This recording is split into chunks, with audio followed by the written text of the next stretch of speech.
ഓണമൊക്കെയല്ലേ വരുന്നത്. അപ്പോൾ ഒരു സിമ്പിൾ ചുരിദാറും ഒരു കുഞ്ഞു ഉടുപ്പും തയ്ക്കാൻ വേണ്ടി വെച്ചു. ഇത് ഈ ഒരു മെറ്റീരിയൽ ഉപയോഗിച്ചു. ഇതിൻ്റെ എന്താ പറയുക, അതിൻ്റെ ഒരു ലുക്കെന്ന് വെച്ചാൽ അതാ ആ ഒരു ഇവിടെ കാണുന്നില്ലേ അതുപോലെയാണ് കേട്ടോ. അപ്പോൾ അതിന് വേണ്ടിയിട്ട് ഞാൻ ലൈനിങ്ങിന് ക്രേപ്പിൻ്റെ മെറ്റീരിയലാണ് എടുക്കുന്നത്. ക്രേപ്പിൻ്റെ മെറ്റീരിയൽ ഇങ്ങനെ 4 ആക്കി മടക്കി വെച്ചു. പിന്നെ അത് തെന്നിപ്പോവില്ല, പെട്ടെന്ന് അങ്ങോട്ടും ഇങ്ങോട്ടും തെന്നിപ്പോകുന്നത് കൊണ്ട് തെന്നി പോകാതിരിക്കാൻ വേണ്ടി ഞാൻ അതിൻ്റെ 6 സൈഡിലായിട്ട് പിൻ ചെയ്ത് വെച്ചു. ശരിക്കും പറഞ്ഞാൽ ഈ ചുരിദാർ തയ്ക്കുന്നത് എനിക്ക് വേണ്ടിയിട്ടല്ല, എൻ്റെ അനിയത്തിക്കും അനിയത്തിയുടെ മകൾക്കും കൂടിയിട്ടാണ് ഈ ചുരിദാറും പിന്നെ ഒരു കുഞ്ഞുടുപ്പും തയ്ച്ചു കൊടുക്കുന്നത്.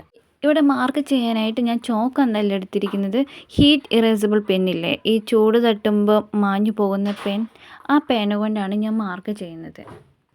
പിന്നെ നേരത്തെ കാണിച്ച ആ റെഫറൻസ് പിക്കില്ലേ, അതിൽ നെക്കിൻ്റെ ഭാഗത്ത് കുറച്ച് വർക്കൊക്കെ കൊടുക്കുന്നുണ്ട്. പക്ഷേ ഞാനിവിടെ വർക്കൊന്നും കൊടുക്കുന്നില്ല കേട്ടോ. വർക്ക് ചെയ്യാൻ സമയം കിട്ടില്ല, മക്കൾ 2 പേര് അലമ്പാക്കിക്കൊണ്ടിരിക്കുക. അതുകൊണ്ട് വർക്കിന് പകരം ലേസ് വെച്ചിട്ട് അറ്റാച്ച് ചെയ്യാനാണ് ഉദ്ദേശിക്കുന്നത്. പിന്നെ വേറൊരു ഡിഫറൻസ് എന്താണെന്ന് വെച്ചാൽ, സ്ലീവ് ആ കസവിൻ്റെ തുണി കൊണ്ടല്ല ചെയ്യുന്നത്, പകരം ആ വയലറ്റ് കളറില്ലേ, ആ കളർ തുണി വെച്ചിട്ടാണ് സ്ലീവ് തയ്ക്കുന്നത്. അത് എത്രത്തോളം ഭംഗിയുണ്ടാവുമെന്ന് അറിയത്തില്ല.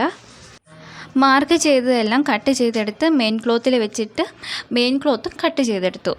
പിന്നെ ബാക്കി നെക്കിൻ്റെ പരിപാടിയായിരുന്നു. അതൊന്നൊന്നര പണിയായിരുന്നു. എല്ലാം ഞാൻ പെർഫെക്റ്റ് ആക്കി ചെയ്യാമെന്ന് വിചാരിച്ചിട്ട് ഞാൻ ആദ്യം പേപ്പറിലാണ് ആ നെക്കിൻ്റെ ആ പാറ്റേൺ കട്ട് ചെയ്തെടുത്തത്. എന്നിട്ട് ആ പാറ്റേൺ തുണിയിൽ മാർക്ക് ചെയ്തെടുത്തു. നെക്കിൻ്റെ ഭാഗത്ത് ഈ ഒരു കളർ വെച്ചിട്ടുള്ള ഒരു ഡിസൈൻ കണ്ടില്ലേ, ആ ഡിസൈൻ്റെ ആ ഷേപ്പിൽ പേപ്പർ കട്ട് ചെയ്തെടുത്തു. എന്നിട്ട് ലൈനിങ് തുണിയിൽ ഞാനിത് മാർക്ക് ചെയ്ത് കട്ട് ചെയ്തെടുത്തു. എനിക്ക് പണി കിട്ടിയത് ഇവിടെയായിരുന്നു. തയ്ക്കാൻ നോക്കിയപ്പോൾ തുണി എത്തുന്നില്ല. തയ്യൽ തുമ്പൊക്കെ കൊടുത്തിട്ട് തന്നെയാണ് കട്ട് ചെയ്തത്. പിന്നെ എന്ത് പറ്റിയെന്ന് എനിക്കറിയില്ല. പിന്നെ എന്നാ ചെയ്യാൻ, ഈ ഒരു നീളത്തിൽ വീതിയിലും ഞാൻ ആ തുണി ഇതുപോലെ കട്ട് ചെയ്തെടുത്തു വെച്ചു.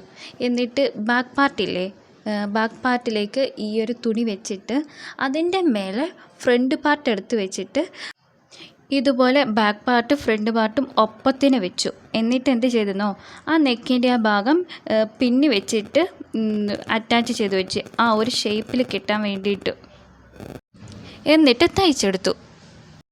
തയ്ക്കുന്ന സമയത്തുള്ള ബുദ്ധിമുട്ട് എന്താണെന്ന് വെച്ചാൽ, ആ തുണിയിലുള്ള ബീഡ് വലിച്ചെടുക്കലായിരുന്നു. അത് തുന്നി വെച്ചതല്ല, മറ്റേ ലോക്ക് ചെയ്ത് വെച്ചിരിക്കുന്ന ബീഡില്ലേ, ആ ബീഡായിരുന്നു. അത് വലിച്ച് പറിച്ചെടുത്തു ഞാൻ. ക്വാളിറ്റി കുറഞ്ഞ മെറ്റീരിയൽ ആയതുകൊണ്ട് ഈ ബീഡ് പറിച്ചെടുക്കുമ്പോൾ ആ തുണിയുടെ ആ ഇഴകളില്ലേ, അത് അകന്നകന്ന് പോകുമായിരുന്നു. പിന്നെ കുഴപ്പമില്ലാതെ ഒരുവിധം ഒപ്പിച്ചെടുത്തു.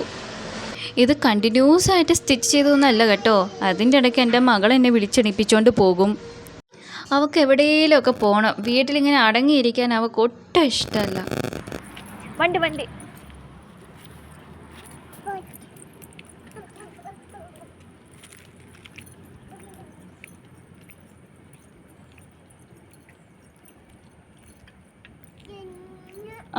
തെന്നും അങ്ങോട്ട് മാറി നിൽക്കാം.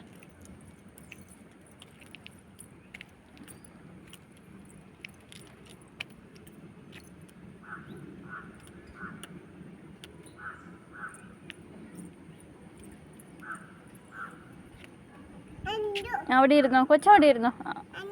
അഞ്ചു പിന്നെ ഇരുന്നോളാം.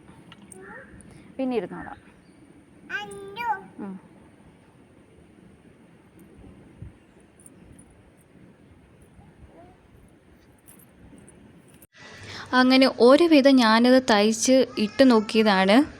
അപ്പം നെക്കിൻ്റെ ഭാഗത്ത് ആ ഷേപ്പിൽ ചെറിയൊരു വ്യത്യാസം പോലെ തോന്നുന്നു.